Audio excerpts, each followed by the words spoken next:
for me. Don't try to deceive them. You will, you live, you don't learn. This is everlasting. Think quick before you burn. You're reckless, you're not the one. Passing the bar, class takes gone. Play with this, you know you'll come. Ride with me and we'll fly to the sun.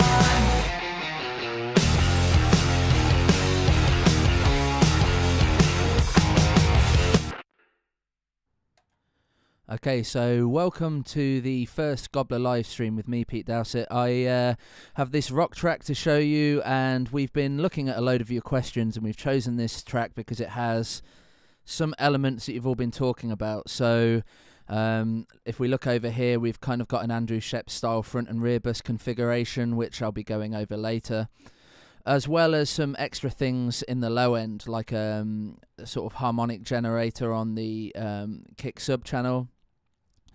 And we've also kind of got some use of several parallel compression channels. So, and in particular on drums, this was something that you guys were asking a lot about. So, yeah, we're going to begin there. So, could we just get the first question?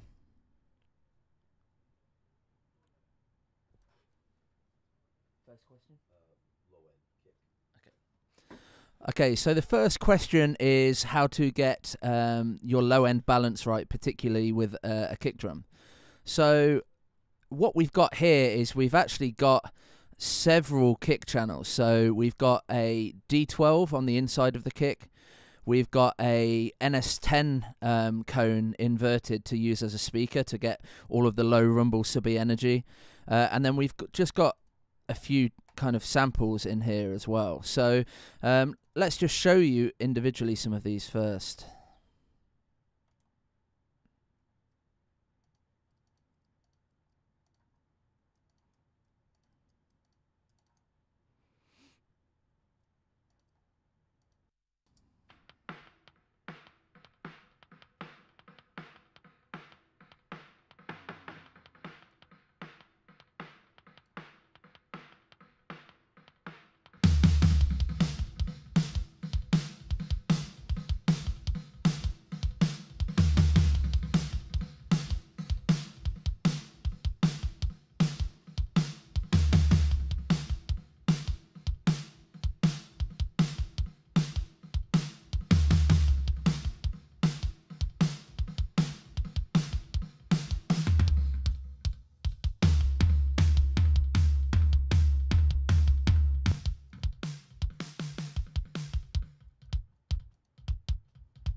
So we've just got some of these channels.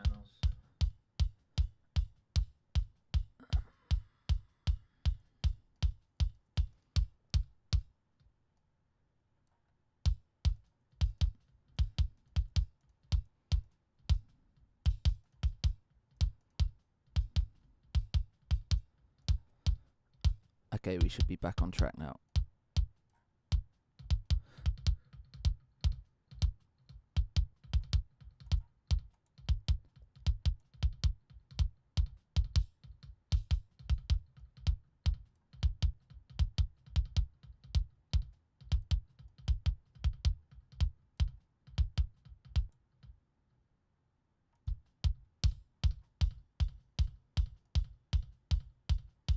So that's the kick-in channel.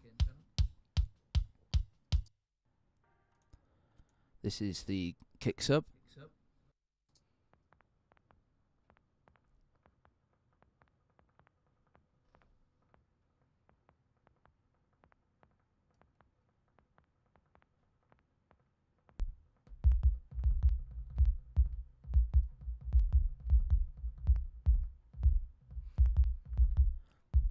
So just a lot and energy in there, and we've got this low air, which is kind of just giving you some sub-harmonic stuff. And I'm using this kind of broadly because we've got all of these extra sample channels, which is going to eat up some of the headroom. So I've got this quite loud compared to how you might have had it if you were just using a kind of 2 mic configuration.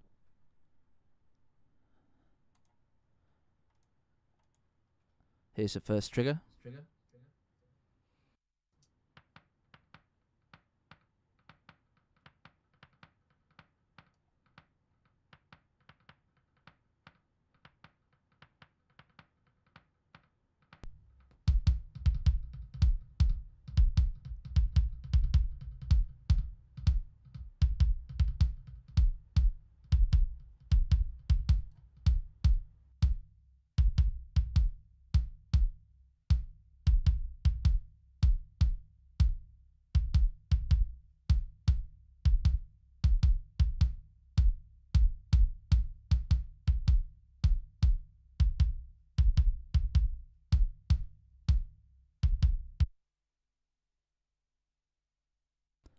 And here's the next one.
And we finally got this one.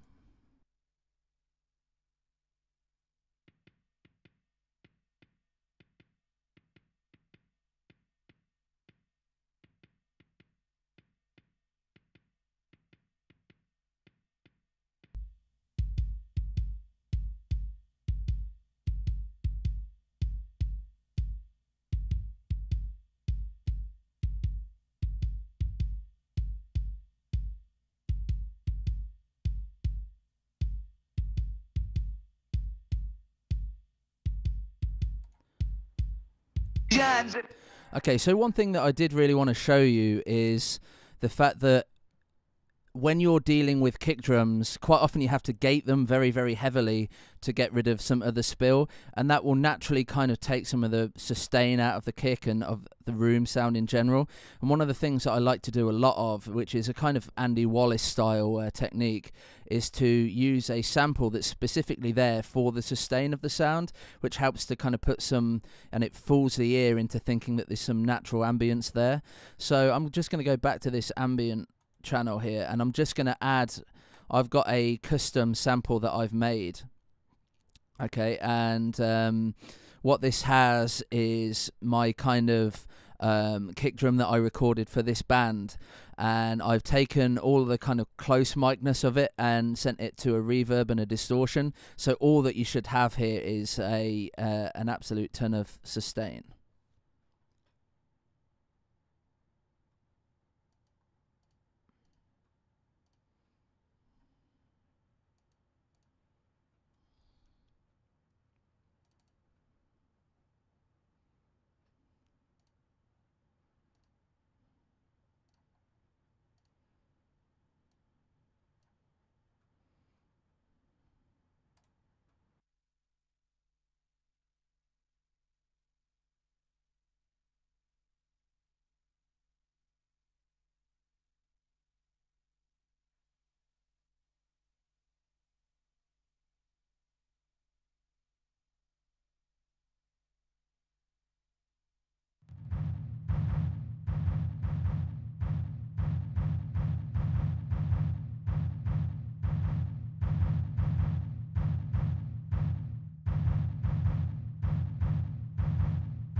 Okay, so on its own, that sounds pretty awful, and actually it's pretty unnatural.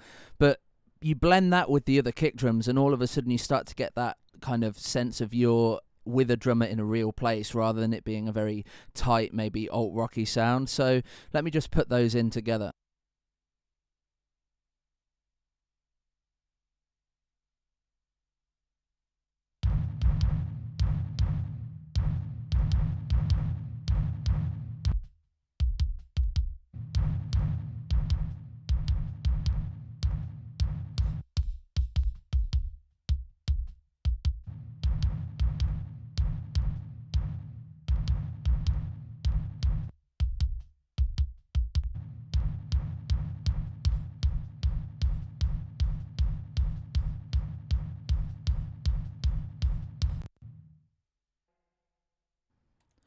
And now, in the context of the kick drum being soloed out, that doesn't actually sound very natural at all. But when you put it back in with everything else, it kind of soaks up into the sound. So let me just turn on all of the other samples, and you can kind of hear where we're at. You can't speak, you sound selfish. You could only see your own enemies. Choose your weapons, make decisions. If you're not with them, then you'll stand for me. Don't try to deceive them. You will, you live, you don't learn. This is everlasting. Think quick before you burn. You're reckless, you're not the one. Passing the bar, class days gone. Play with this, you know you'll come. Ride with me and we'll fly to the sun.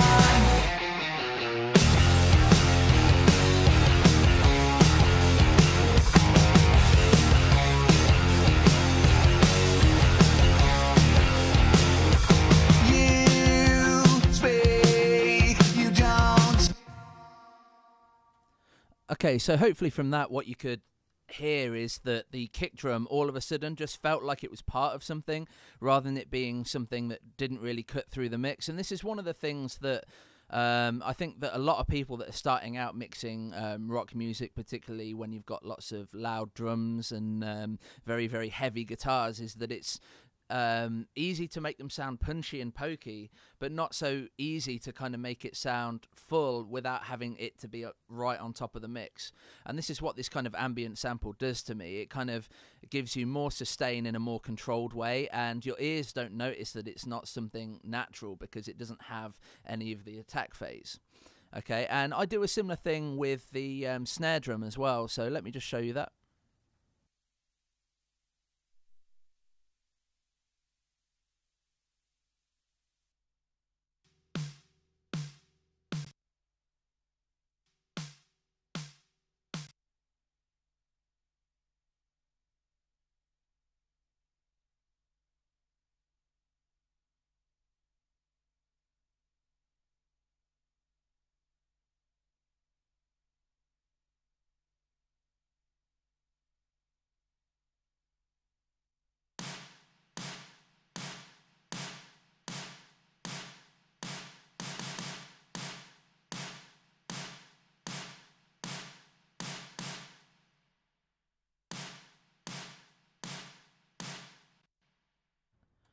And I'm just going to go ahead and put that back in.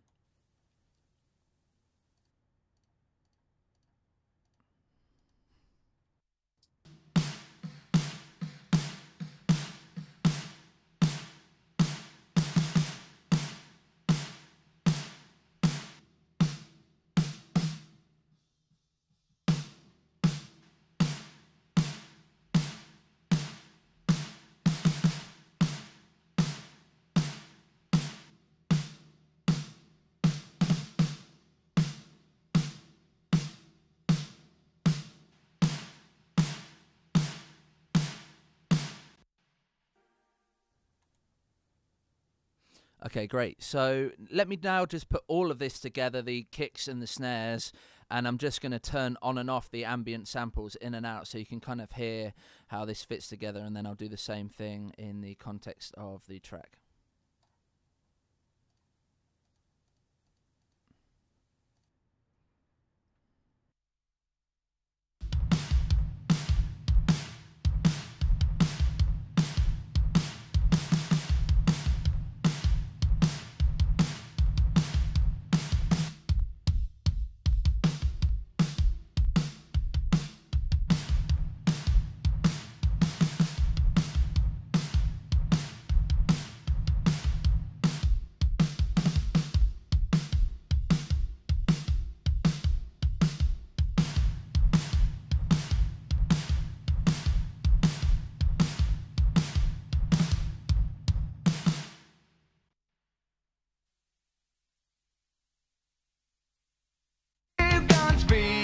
You sound selfish, you could only see your own enemy.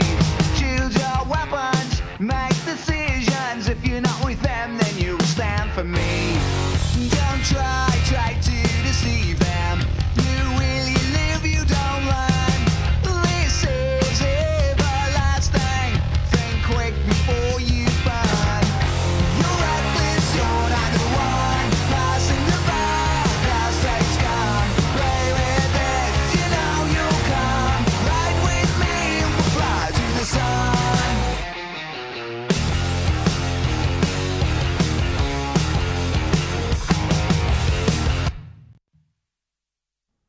Okay, so I hope you can hear there that the ambient samples just bring a life and a definition to the drums.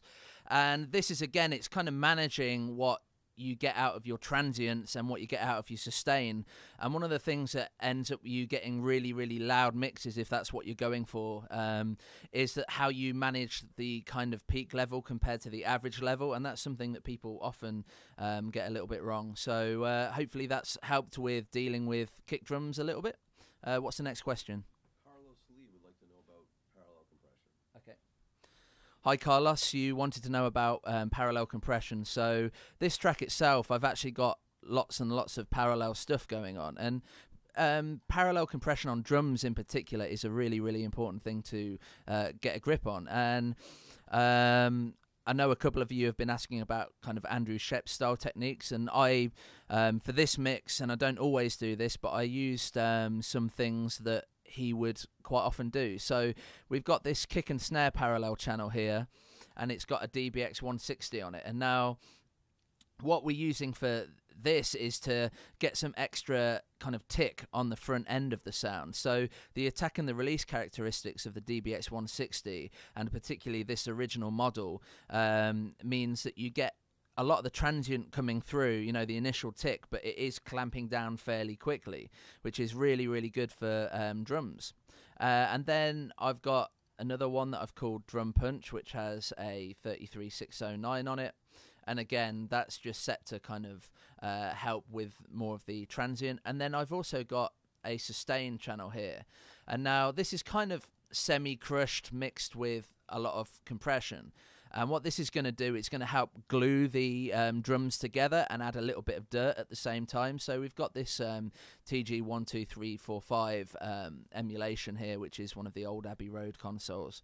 And I'm just kind of gritting it up a little bit with some drive, and I'm adding some limiting and some EQ there. And then that's going into a 1176 Revision A. So this is a silver face. It's the kind of more aggressive in-your-face 1176, and it's set to, for an 1176, a fairly kind of slow time, but that is still particularly quick compared to most compressors. So let's go ahead, and what I'm going to do is I'm going to just solo the drums and turn off all the parallel compression apart and turn them all on one at a time.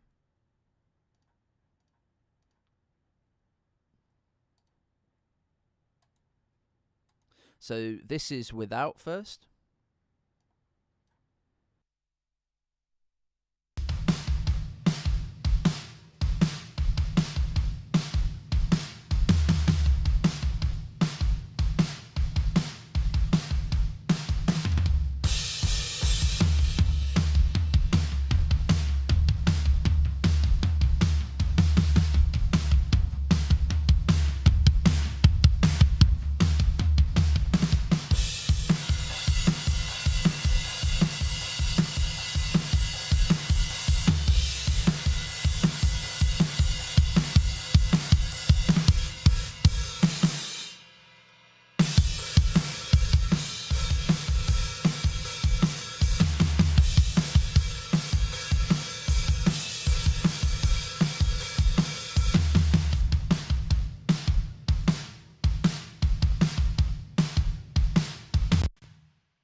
Okay, so hopefully what you could hear from that when I was turning it up and down and taking it in and out is the fact that it added a lot of punch and a lot of aggression. And it's doing about 10 dBs of gain reduction here, set on 4:1. And this is basically almost how the plugin comes when you load it up. It's just almost perfect for this right out the box. So let's go ahead to the drum punch here. And again, a little bit of a tickiness, but maybe not so pronounced on the actual transient itself, more the kind of meat of the sound.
Okay, so what I hope you heard there was that I've sent a lot of the kick drum to this parallel with the 160 on it because it added a really nice punch to it. But I think when I was mixing it, if I remember right, I felt like it was just too exaggerated when I did too much of it on the snare.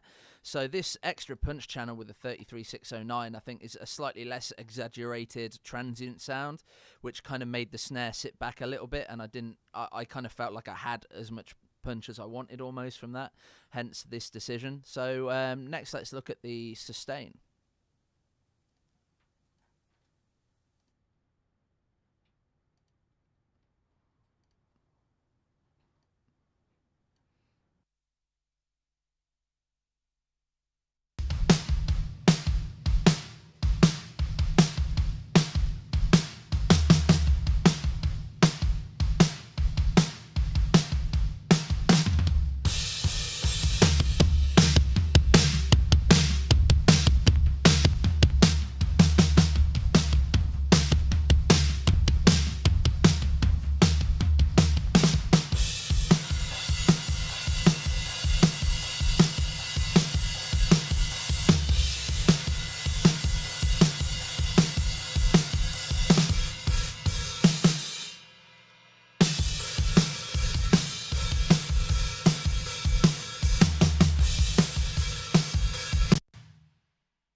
Okay, so what I hope you heard there was it's a mixture of kind of distortion and grit and attitude and energy, and that's just helping to bring out the sustain of things. Now, it's adding a little bit of punch as well, but it's really the tails of the things and how it was kind of distorting in a really nice way that I wanted to bring into the mix. And now, I don't always do this amount of parallel stuff, so here having 5 kind of things to bring out the extra character of the drums is a fairly rare thing for me to do. But in this mix I was trying to get the attitude from parallels rather than getting the attitude from, say, cranking a load of things with EQ on every single channel. And one of the things that the band really wanted when I was recording this was to get a kind of big drum sound and a big room drum sound, but also one that had plenty of punch. And I tried a couple of different ideas out, and this was the one that really stuck to me. But with all of these parallels, one of the problems that we had was that it still didn't feel like it was kind of in a big enough room. So I've got a kind of a drum ambience channel here, which is a basic reverb. It's just a Bricasti emulation of Room 1 Studio E. And I like that because I tend to like rooms that are between about half a second to a second long, and that kind of just gives a little bit of ambience, but it doesn't give too much tail, which kind of washes out the sound. And this is particularly good for drum sounds. Okay, and I've also got this interesting channel called Drum Reamp. And now if we go and have a look at this, what I actually did, and this is a kind of Chenzo Townsend type of technique, where I literally played the drums through a speaker into the live room, and I then recorded that with a stereo mic and blended that back in. And if I remember right, I think that I also did a similar thing with the snare, and I've actually got a reamp channel here where I took a speaker and placed it directly above the snare drum, and when the sound came out and the snare hits happened, it rattled the drum and again got extra sustain out of things. So let's start listening to all of these kind of roomier things that I've got going on.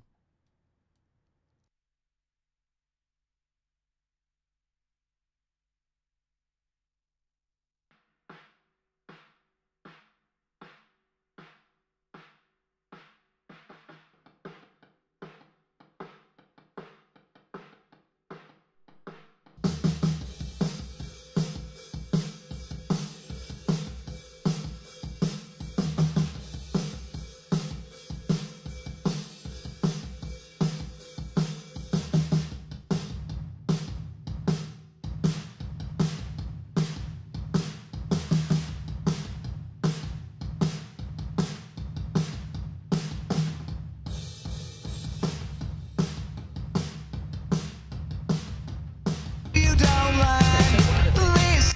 Okay, so one of the things here is that I've exaggerated a lot of the snap, a lot of the punch with the parallels, but I wanted to still kind of keep that balance between the tail and the impact. And what this does, it kind of evens back out the sound, so that because they're competing with a wall of guitars, the drums had to be way bigger, way larger than life. And in my particular live room, it's not the biggest room in the world with a big high ceiling or anything like that. So I was using these techniques to kind of even out the fact that I didn't have the best tracking environment for what I was going for. Okay, so let's just look at the next question.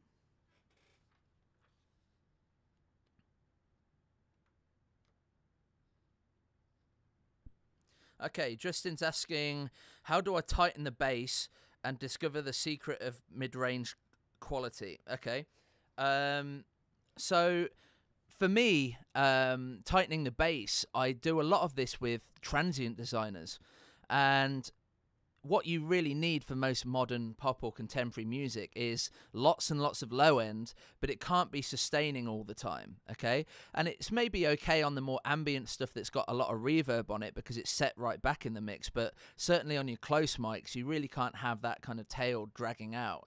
So let's just look at what I've done here. And so on my channel where all the kicks kind of combine, I usually in my template have this multi-band transient designer by Joey Sturgis Tones, and what I'll often do is just bring in the sustain, particularly on this lowest band. So let me just play you the kick drum, and I'm going to do this now. This is a kind of roomy rock track, so if I was going for something a bit poppier, I'd probably use this type of approach, but I haven't in this case, so let's just have a listen.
Okay, so that's tighter and more immediately in your face, and it has a kind of easier control over the sustain of things than you get with a normal compressor.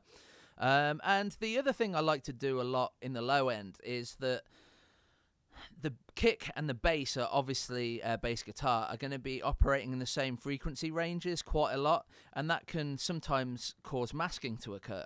Now, most people might find a particular frequency they like in the kick and give it a bit of a boost, and find one that they like in the bass, give that a bit of a boost, and maybe even take the frequency on the opposite instrument out at that particular position, so you give it a kind of pocket to work. Now, this is a great approach, but it can often lead you to thinning out the sound a little bit too much. And for me, the most important thing is not the fact that frequencies are overlapping. It's more the fact that they are not occupying the same space at the same time, okay? And it's the time domain response for me that's more important. So let's imagine this quickly. We've got a kick drum hitting and punching, and a bass guitar that's kind of sustaining. And if you allow the kick drum to have its moment to poke through and then descends back fairly quickly into the speaker, it still allows you to hear the sound of the bass. Okay, so this is again one of the reasons why I'm using all these parallels to get the extra punch, which makes it sit on top of the bass. And again, you know, there are other types of techniques that you can use to get a similar effect, and one of that is side chaining. Okay, so a common technique is to take the kick drum and use that to key a compressor on the bass guitar. So what do I mean by key? Well, a compressor doesn't have to work and detect on the sound that you're actually trying to compress. You can set it so that it's responding and it's triggered and it's detected from another sound entirely. So if I just go, and I'm going to put a compressor on the bass channel, okay, here, and I'm just going to add something nice and simple.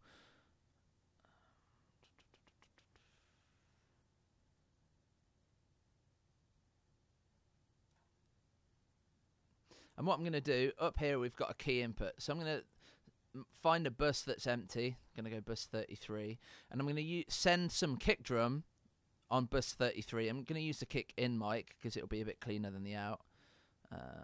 Bus 33. I'm going to send this pre-fader. Okay. And now what I'm going to do is set this compressor so that it's compressing quite heavily but for a very short period of time, which will allow the kick drum to kind of poke through the bass guitar a little more. Okay, so I'm going to bring this release time in just to start with. We don't want to go too hard with the attack because we still need to hear the transient nature of the bass, but if we can just give it a little bit of a pocket, you know, it will help make it sit. And I'm not going to be too hard with the ratio, and let's see how we're kind of going here.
Okay, so hopefully what you could hear there is the kick drum started to become a bit more punchy and it kind of stepped forward in the mix, but this didn't really kill the bass sound too much, which is really why, you know, working in the time domain can be your friend, okay? Now, you could even take this a stage further and use a multi-band compressor and key off that just to do it in the low end. So, you know, you can even go a bit further than that. So to look at the mid-range, now, obviously we all know that the mid-range, especially in the harmonic instruments is really important to make things translate to radios and other things. Okay, and what I actually have in my studio is I have a little radio speaker, a little Pure Evoke 2. So let me just show you. So it is literally just a little small radio speaker, and to hear how my mid-range is fitting together, I'll use this speaker a lot, particularly at the end of my mixes, to just make sure that I'm not losing a load of stuff. Like, if on this radio speaker I'm losing kind of the body of the bass and the kick drum, it means that I haven't really got my mid-range right. Or if the vocals seem way too prominent in it, but when I turn the vocals down, then I'm left with them feeling a bit distant. I know that I haven't really got my kind of compression right on a vocal. Okay, so that can be like really, really handy.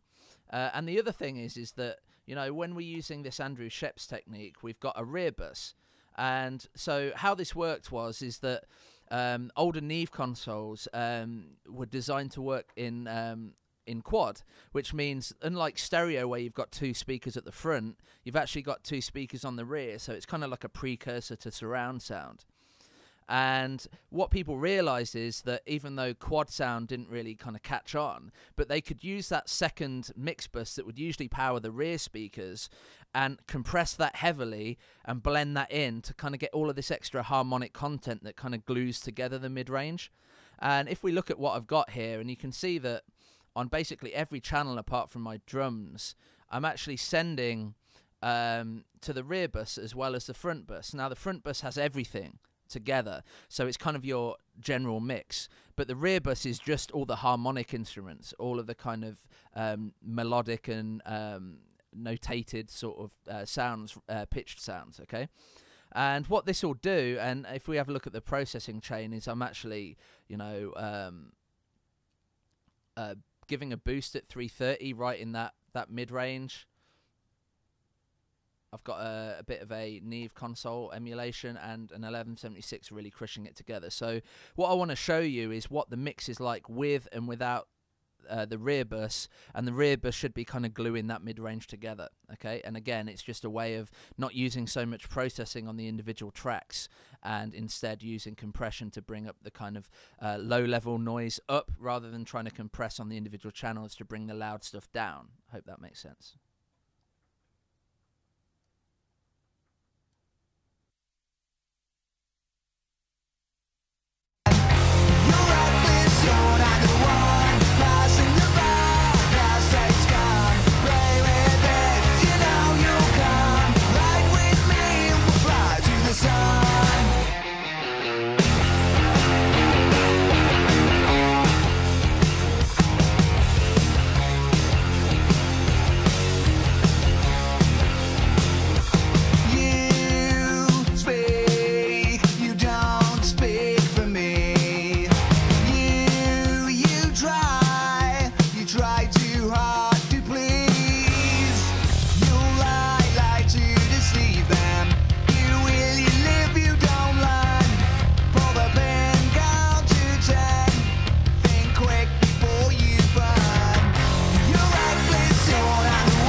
So I hope what you're hearing there is the sound kind of, not only does the guitars kind of get more body, but the whole thing seems to just get loads wider, loads chunkier and loads bigger just straight away.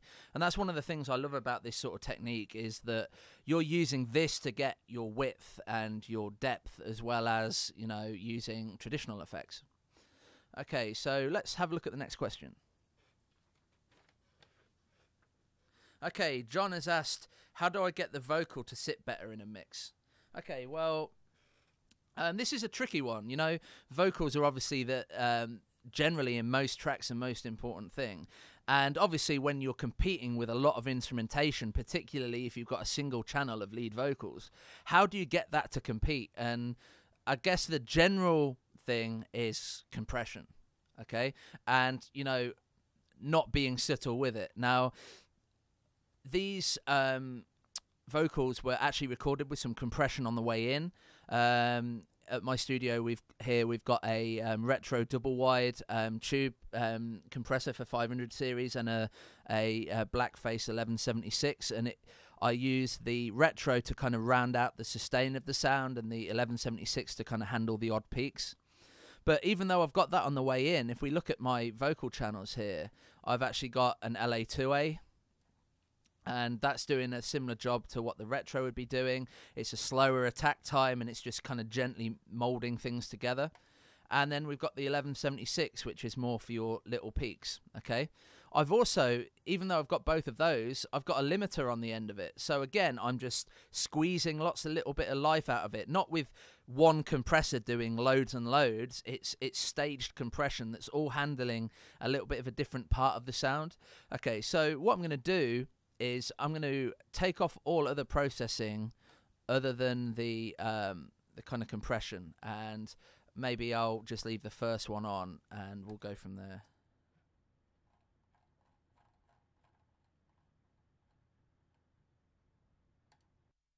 Don't try to deceive them. You will, you live, you don't learn. This is everlasting. Think quick before you burn. Don't try to deceive them. You will, you live, you don't learn. This is everlasting. Think quick before you burn. Don't try to deceive them. You will, you live, you don't learn. This is everlasting. Think quick before you burn. Don't try to deceive them. You will, you live, you don't learn. This is everlasting. Think quick before you burn.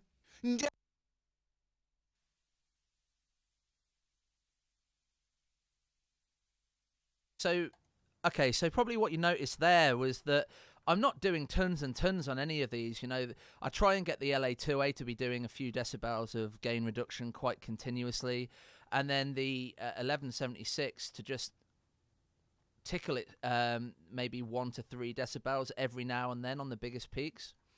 And then the limiter's just controlling and bringing it all forward. Now, some of you probably also noticed the fact that when I recorded this, I actually recorded it with a Universal Audio 610 preamp, which is a tube preamp, and I drove it so hard that the preamp was distorting on the way in, because that's the sort of sound I was going for, and that again will add some sort of level of compression. Okay, so let's go ahead and look at the other processing that's here. So I'm going to leave the effects off for now, and we've got a EQ, and again this is just getting rid of some of that roomy kind of 500 area, and this kind of broad kind of dip here at about 7K is just because all of this compression and all of this kind of preamp distortion was just starting to get a little bit edgy, okay, and just putting a little bit more bottom end in it. So let's listen.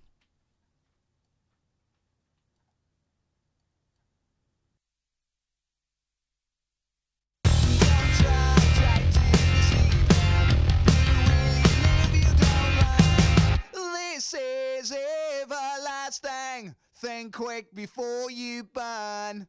Don't try to deceive them. You will, you live, you don't learn. This is everlasting. Think quick before you burn. Don't try to deceive them. You will.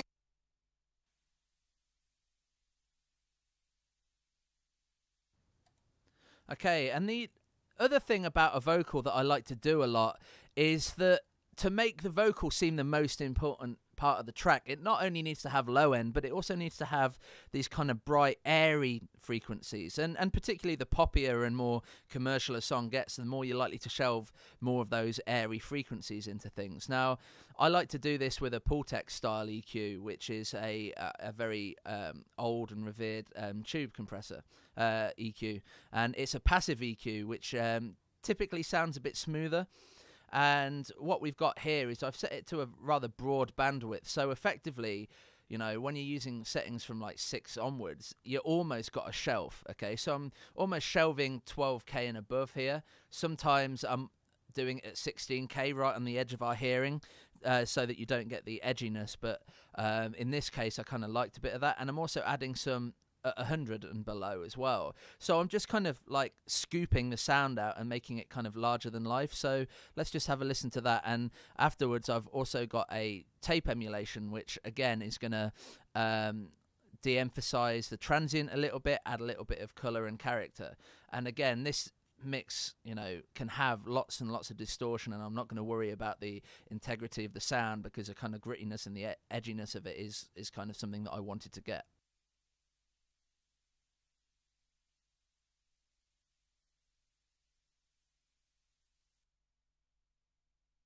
Don't try to deceive them. You will, you live, you don't learn. This is everlasting. Think quick before you burn. Don't try to deceive them. You will, you live, you don't learn. This is everlasting. Think quick before you burn. Don't try to deceive them. You will, you live, you don't learn.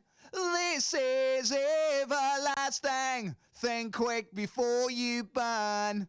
Don't try to deceive them. You will, you live, you don't learn. This is everlasting. Think quick before you burn.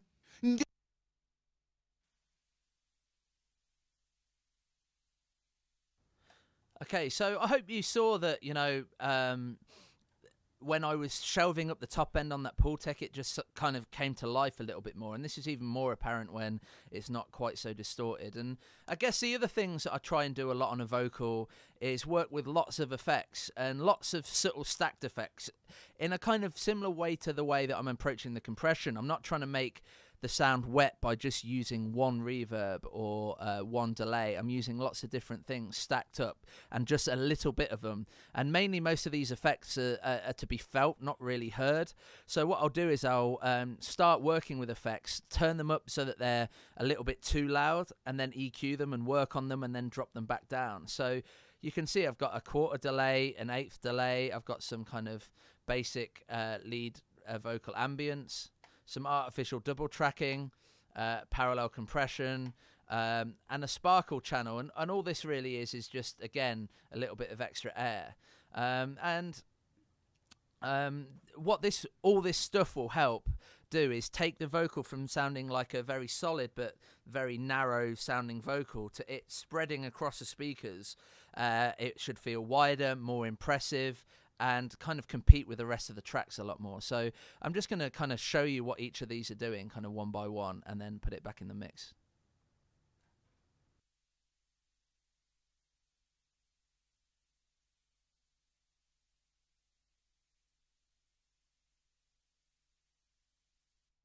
Don't try to deceive them. You will, you live, you don't learn. This is everlasting. Think quick before you burn. Don't try to deceive them. You will, you live, you don't learn. This is everlasting. Think quick before you burn. Don't try to deceive them. You will, you live, you don't learn. This is everlasting. Think quick before you burn. Don't try to deceive them. You will, you live, you don't learn. This is everlasting. Think quick before you burn. Don't try to deceive them. You will, you live, you don't learn. This is everlasting. Think quick before you burn. Don't try to deceive them. You will, you live, you don't learn.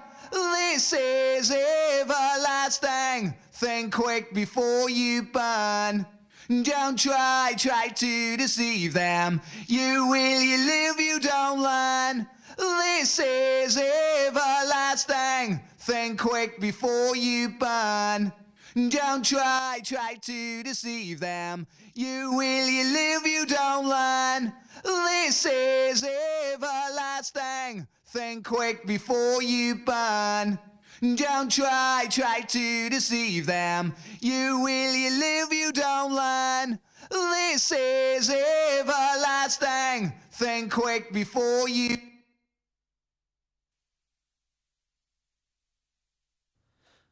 Okay, so what I hope you saw there was the vocal kind of got not only more compressed again from these parallel vocals and the sparkle, but also it got significantly wider. And now I've got a kind of chorus here, and I've got going into a doubler first, so that's getting some extra width. I've got some sort of simple tape slap set at 122 with not a lot of repeat, so it's there just as a thickener. And then I've got some other ambient stuff. Now, I like to, when I'm working with reverbs, particularly on vocals, is to separate the early reflections, the kind of quick sounds that hit walls and come immediately back, and split that off from what I call the tail of a reverb, the wash of sound afterwards, and kind of control those two elements individually. So I've got a very short reverb, again, just a Bricasti ambience here at half a second, and then I've got a more obvious, longer, washy reverb tail. And actually, these shouldn't all be on, so it was probably left on the lexicon here. And what this will do is add that sparkly energy. And what I usually like to do on those sort of channels is to have a really long pre-delay, so it doesn't wash out the dry sound. So typically that's anywhere between kind of like 80 to 150 milliseconds. And if you listen to it just in solo, it almost sounds like a reverb delay, a little slap thing. But it just adds a little bit of sparkle, okay? So let's look at the next question.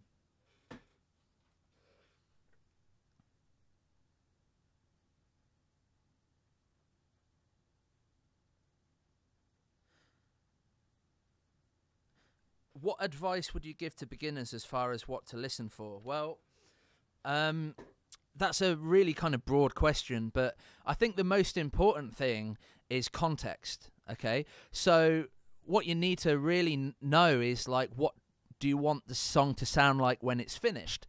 And in particular, if you're recording the song, is to almost imagine how you want it to be finished before you even start recording, and almost have a plan in your mind of the three-dimensionality of it, the type of tones that you want, and the kind of way that you think you can get that. Okay, so it's planning everything out before you do anything is the first thing. So and if you don't know what you're listening for, it is literally just trying stuff out. You know, if you know that most people like to use Sennheiser 421s on toms, well, why?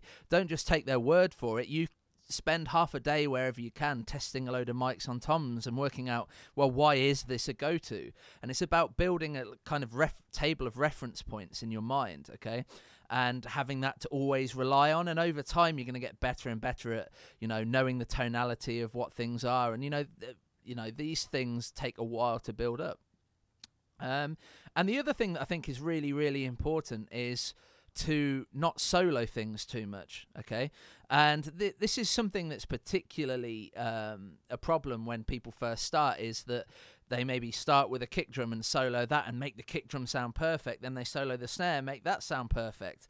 And the problem is that if you try and make every sound like its best version of itself, and, you know, not only are you not getting any context of what the song is doing, but also you're kind of trying to make everything seem like it should be at the front of the mix, and everything will then compete and mesh together, and what you'll actually end up with is a mix that doesn't really have any cohesion. And actually, because everything's fighting each other, it'll actually sound less loud, and you know, like you've got a little less space or headroom. So what I usually like to do is listen to everything together and work out what I want to do to things. What do I hear? Am I hearing with everything together a snare resonance I want to get rid of? Are the guitars too light? You know, I'm making these big, broad decisions first about what I want to do. And then, say I want to work on the drums, it's rare for me to just solo an individual drum. What I'd like to do is just solo the whole drum set. okay, and work on the kick drum with the whole drums playing once I've balanced stuff out. Or if I'm working on my low end, I've got my kicks and my basses and maybe any synth of adding low end, and they're all going together so I can hear how they're interacting. Because on their own, you know, they could sound brilliant, but if they don't work together, you're kind of missing the point. And, you know, one thing that I always try and think about is, well, what do I want to come forward and what do I want to sit back? You know, if you've got some shaker that's just there to add a little bit of a sense of groove, you're probably not going to like spank that with loads of compression and put loads of high end in it, because then it's going to kind of come above the drum kit. So you might like distort it a bit and filter it out so that it's just taking a much smaller section of the mix, okay? And it's not just level that does this. You know, you can roll off high end and low end is going to make it seem further back. You can compress the attack of a sound, so therefore, you know, it's going to feel like it's pushing back. And it's working out what you want forward so that you can take stuff away from the stuff that you want to set it back. And it means that you don't have to rely so much on spatial effects like reverbs and delays to get a sense of depth. Your kind of general processing and your balances and pannings are doing that for you. So yeah, what I would say is, it's a very broad question, but don't solo wherever possible. And when you are soloing, you're soloing to actually fix something you're already hearing rather than searching for stuff you can't hear in context. And over time, you're just going to get better at listening, okay? Don't worry about if you have to sweep around with EQ to find something. As long as you can kind of picture that pitch in your mind, or even hum it to try and find find it, you know, that's the most important thing for me, okay? Next question.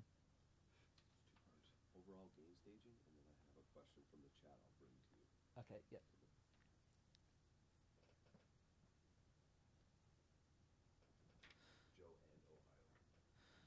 Okay, so the last question is from Joe and Ohio. So both have asked about gain staging, okay? Now, one of the things about gain staging that's really, really important is that times have changed a lot, okay? And in the early days of recorded sound, when people were using a lot of tape machines, is that they were very noisy equipment, and it was very easy to get distortion when you ran them way, way, way too hard as well. But you had a kind of very safe operating level that people aimed to try and find. And all of the metering at that time was based around your 0 point being the optimal position to record, and the optimal kind of position to record on sustained instruments in particular, like kicks and snares, for instance, are so quick and die off so quickly that it's very difficult for these old analog meters to pick up the fact that there was a sound there, so they don't tend to meter anywhere near as high. But, you know, your electric guitar chords or a compressed vocal will read a lot more. And if you're aiming roughly around 0 on any of these old analog meters, so we're looking at dBu meters or VU meters, then you're in a good place. But on the more attack and punchy sounds like kicks and snares, claps, that sort of stuff, if you aim for 0, you're going to actually end up running them far too high, okay? So that's the first side of gain staging, is in the analog world with all of these old style meters, you are looking at average level, and 0 is your optimal point for sustained sounds. The problem is that when we started moving into computers and started using analog to digital converters, and it was changing from electrical energy into binary information, zeros and ones, a mathematical representation of a sound, is that they had a very finite maximum level, but everything below it would be very, very clean, okay, and very easy to not distort. And also equipment got better so that the noise floor at the bottom end, all the hiss and the other stuff, wasn't so much of an issue. So they basically redesigned all of these meters so that 0 here was actually your maximum level, the level that you don't want to get to. So in the analog world, 0 is a kind of optimal level. In the digital world, 0 is what you want to stay away from. So most of you will be gain staging probably in the box and not using so much hardware. So to keep this kind of simple and concise, what I say is that you want to make sure that you're staying well away from 0. Okay, and generally on the more transient sounds, okay, so like kick, snares, claps, I'm aiming for somewhere between -6 and -10 as a peak level.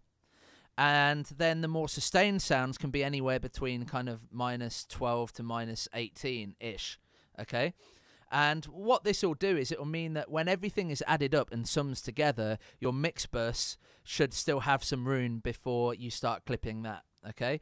Now, people can go a bit over the top with gain staging. Before I start a mix, what I like to do quite a lot of the time is to just turn everything down. You know, quite often when you're recording and things stack up as you're producing the song, you run out of kind of room and things start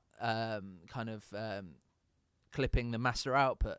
So what I'll do is use a Pro Tools hotkey. So I'll select all my tracks and I'll use Control and Shift and the scroll wheel. And what this will do is it will turn down all of my individual channels to just give me enough room to operate, okay?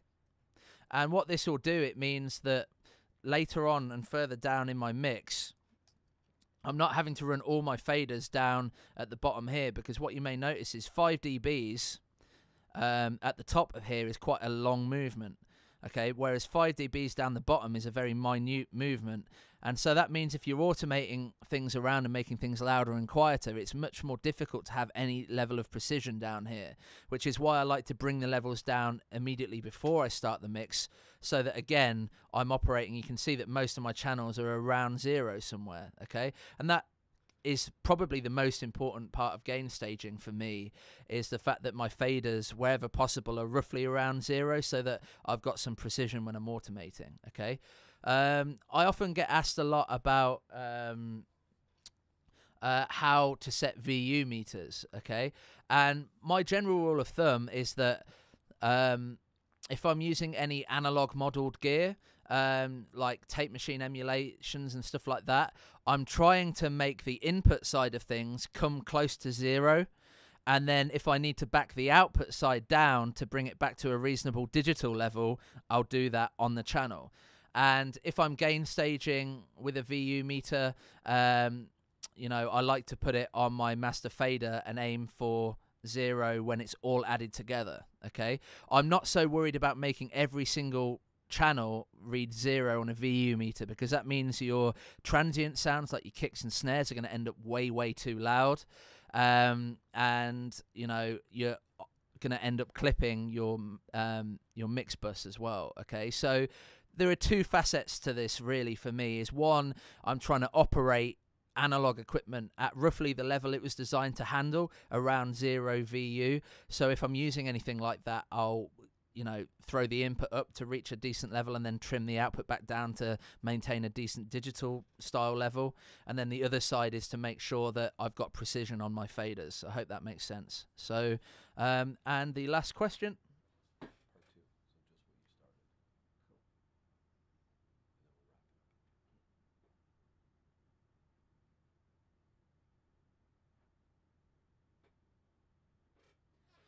Okay, yeah, so this last question is kind of where I left off anyway. And I don't think that you have to become so overly aware about your gain staging that it takes you too long, or you have to think too much about it. I mean, generally I'll start by bringing all the levels down so that my mix bus is just working at a reasonable level. And then if I feel like I'm not getting enough analog character out of my, you know, say 1176 or my tape machine, I will look at a VU meter and try and drive it up till the point where I feel like it's got to its sweet spot, but then I'll nudge it back down, okay? So, yeah, just to take away from this is really don't try and put a VU meter on every channel and make it read 0, because, you know, that approach, you know, doesn't really work. And I've seen a lot of people say to do this sort of thing, and it's really not how people worked back in the day either. You know, you need to take this sort of thing with a bit of a pinch of salt, because a lot of these people have probably never worked on tape, or or aren't aware of the kind of historical significance of the fact that these older analog meters are showing, average level rather than peak energy, and most of the digital meters are showing peak energy rather than average level. And this is where people get confused, okay? One final point before I wrap up is that you might often see on older on emulations of classic gear, is it might in the manual say something like -18 dBFS, i.e. peak digital level, equals 0 VU. Now this causes a lot of people problems because they think, well, that means to make it 0 VU average level, I can just make every sound -18 in level, and that doesn't work. And the reason that doesn't work is you can't compare peak to average levels. Okay, they're two different things. It's like comparing apples to oranges. They're both fruit, but again, they kind of have a different taste. Okay, now the reason that this kind of thing can exist is that how they calibrate meters is they send a test tone at -18 at 1 kilohertz into the equipment, and then set the VU meter to equal 0. And this is the only time that the peak level and the average level are the same, is when you have a sine wave that is continuous, i.e. it's not pulsing on and off, but it's continuous, and that means the sound is not changing level at all at any time, and it's only containing one frequency. So that's the only time when you can compare like for like peak to average levels, and it's under those conditions that they're calibrating these pieces of equipment. Okay, so I hope that helps, and if you've got any more questions whatsoever, feel free to email me or get in touch, and I hope that this has helped, and I'll see you again soon.